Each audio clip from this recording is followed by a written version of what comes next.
Aku nak cerita sikit lah. Benda ni yang menjadi, aku tak tahulah, dia bukanlah tradisi. Sebab tak semua orang buat pun. Tapi adalah segelintir so-called panglima tentera ni kan. Sebagaimana aku sendiri ketika itu berada dalam servis. Kadang-kadang ada juga panglima-panglima ni, bila dia dah capai di tahap menjadi panglima ni, bukan PAT panglima untuk satu-satu servis ni kan, dia dah prepare untuk dana persaraan. Maknanya dekat sini dia dah prepare dah. Okey, aku jadi panglima ni mungkin lagi 2 tahun, 3 tahun.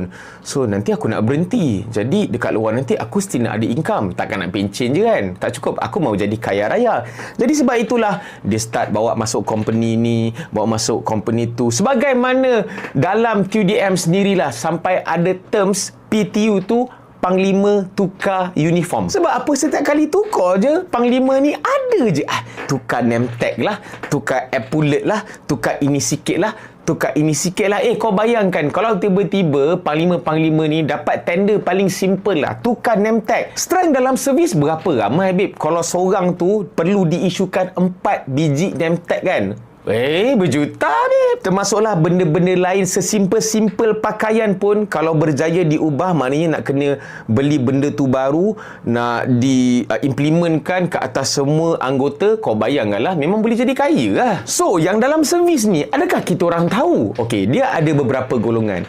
Ada yang tahu, yang kemungkinan bersahabatlah dengan orang yang buat kerja ni. Ada juga yang tahu tapi macam, aduh, Kang, aku buka mulut, Kang, habis pula kan aku dekat dalam servis kan. Ada juga yang tak perasan benda tu jadi, sebab ingatkan benda tu memang tradisi. Dan ada juga orang yang tak ambil tahu. Bukan pasal dia tak ambil berat. Yelah, sebab menjadi seorang tentera ni, kau fokus kerja kau, nak mempertahankan negara, nak buat kau punya KPI dan sebagainya. Bukannya kita ni tugas nak menyiasat orang tu rasuah ke tak. Jadi, saranan aku kepada SPRM, sorry kalau siapa-siapa yang terasa ke apa benda ke, siasat semua sekali terus.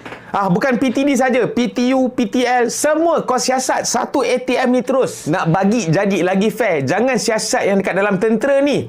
Kementerian Pertahanan tu pun kau siasat sekali. Sebab ada juga kadang-kadang terjadinya, sebagai contoh perolehan aset. Tiba-tiba yang bahagian tentera ni, dia keluarkanlah proposal, buat type apa semua kan. Hantar buat presentation dan sebagainya. Tiba-tiba sampai dekat bahagian kementerian, palam pula. Tiba-tiba bahagian kementerian pula keluarkan cadangan diorang. Okey, kita kena pakai aset ni. Sedangkan kepakaran yang buat uji kaji, yang buat test, yang apa kepakaran ni lah, engineering semua ni kan, bukan berasal daripada kementerian, berasal daripada dalam servis. So macam mana pula kementerian yang kata lagi pandai nak mencadangkan aset yang lain